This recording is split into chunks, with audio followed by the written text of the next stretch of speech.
It's time now for French Connections, our weekly look at the intricacies of life here in France with Florence Villeminot. Hi, Flo. Hey, now, we all know when you think of a stereotypical French person, you often picture them wearing a beret with their baguette, glass of wine, and a cigarette in one hand. But I guess the big question today is that stereotype true? Is France a nation of chain smokers? Well, let's dive in with our word du jour because it might be a reason why people associate smoking with France, and that is because the English word cigarette comes from, you guessed it, the French word cigarette. And it certainly is something that people associate with France. For instance, you see it a lot in French movies. 90% of French films show people smoking. And as you said, when people imitate French people, they always go like this, And it's true that attitudes towards smoking have traditionally been very different here. It's seen as sexy and rebellious, a rejection of a puritanical society that's constantly promoting self-betterment. But things are changing.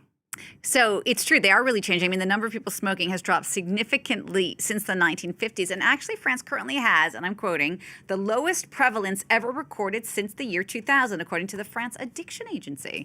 It's really interesting. Let's look at the latest figures, actually. An estimated 15 million people smoke in France, including 12 million people on a daily basis. That's about 25% of adults aged 18 to 75. So it's a high number, but keep in mind where we're coming from in France. In fact, over 1 million people cut the habit in the last decade. So that's incredible for a population of nearly 70 million. So who's still smoking? Well, men tend to smoke more than women, and socioeconomics play a lot. People with lower education levels, for instance, or a lower income tend to smoke more. And French public health officials have been trying to crack down on smoking for years now, decades it seems, because, the consequences are awful. It's estimated that 75,000 people die each year prematurely due to smoking-related diseases. So that's about 200 people a day. Smoking is the #1 cause of avoidable death in France, and it actually has a high societal cost as well. It's been estimated that it costs about 2,000 euros a year per taxpayer. And the French government is already putting in place several anti-tobacco policies, including higher restrictions on where people actually can smoke. It's been very progressive over the years. For instance, in 2005, it banned people smoking in planes and trains. I remember having to run through the smoking carriage in trains. In 2007, it banned smoking in workplaces and in public places. In 2008, in restaurants, cafes, and nightclubs. It wasn't very effective, though. People just started smoking more outdoors. But recently, the government took it a step further and banned smoking on beaches and in public parks. You can still smoke on cafe terraces. You risk a fine of 135 euros if you're caught smoking on a beach or in a public park. And the aim of all this is to protect children from secondhand smoke. Interestingly, though, it's been met with mixed emotions. Ça me dérange beaucoup, la fumée de cigarette, surtout quand on a des petits bébés comme ça. C'est bien qu'on puisse ne pas en avoir sur les plages. Je pense que pour les enfants, c'est un premier pas pour qu'eux ne fument pas, justement. Je ne fume pas, mais je pense qu'il faut quand même laisser une certaine liberté aux gens. On nous infantilise quelque part.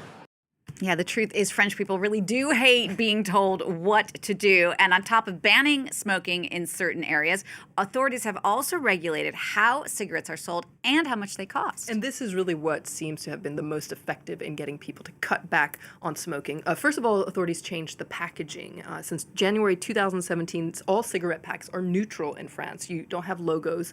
You just have these very dissuasive warnings and gory photos of black lungs, etc. Now, parallel to this, there has been a very steady increase in the price of cigarettes. Keep in mind that it was under 4 euros back in 2013. These days, it'll cost you around 12 euros to buy a pack of cigarettes, and it's scheduled to increase more. The aim is to have a pack cost 25 euros by 2040, so as much as a meal in a restaurant. But here again, people feel mixed about how effective this actually is.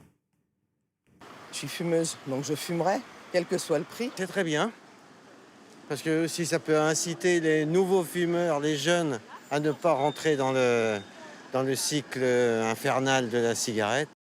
Now, to be fair, the French government is not just raising prices, it's also trying to help people quit by reimbursing those who use tobacco substitutes. France's generous social security program, Sécurité Sociale, reimburses a part of nicotine patches and nicotine chewing gum, etc. So the government wants to help people stop, but especially it wants people to not even start in the first place, and especially young people. Truth is that French people tend to experiment at quite a young age with tobacco products. For instance, it's illegal to sell cigarettes to anyone under the age of 18, but typically the average age of experimenting with tobacco is around 12 years old. So when you enter middle school here in France. Here again, there has been progress. Fewer and fewer teens are experimenting with tobacco, but still a quarter of teens smoke on a daily basis. Right. And while young people might be smoking less when it comes to cigarettes, it doesn't mean they're not experimenting with other nicotine products. That's right. There seems to be this allure of the cloud of smoke coming out of your mouth. Now, there is a cultural shift that we're seeing away from cigarettes, but towards electronic cigarettes, vaping, etc. And here again, addiction specialists are alarmed. On parle d'enfants qui commencent à consommer ces produits-là à 11-12 ans, donc nicotine, cérémonial du geste, aller chez les buralistes, acheter, déballer, porter aux lèvres, manipuler, tout ça, ça fait partie de l'addiction et du tabagisme. I must admit, I have noticed changes over the years. Now, maybe it's because I'm getting older, but fewer and fewer of my friends smoke, for instance. A lot of them have quit. But the real change will come from young people, and the government hopes to have a tobacco-free generation by 2032. All right, Flo, thank you so much for that, Florence Vilmena, with your update on the French and smoking. Don't forget, if you want to find out about any of the other topics we've covered recently, you can always check them out on the website. The address is france24.com, and you can always tweet Flo your questions at Flo Vilmena.